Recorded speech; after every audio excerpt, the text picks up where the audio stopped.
Special one ton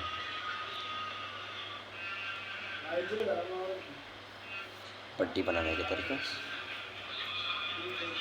ज़रूर subscribe करें और लाइक करें मेरे चैनल को और बेल आइकन को भी दबाएं। मेरे आने वाले वीडियो आप तक पहुंचने के लिए बेल आइकन दबा दें। ज़रूर आप भी ट्राई करें, बहुत ही यूनिक बहुत ही आसान है। आप अपने घर में आराम से आसानी से बना सकते हैं। ये देखिए,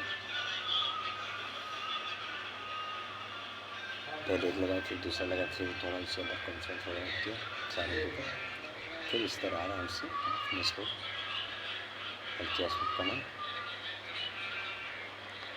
स्टीम पे पकने के बाद आप उसको देखेंगे स्टीम पे पकना आप ज़रूर ट्राई करें। सब्सक्राइब करें, चैनल को पसंद आते लाइक करें।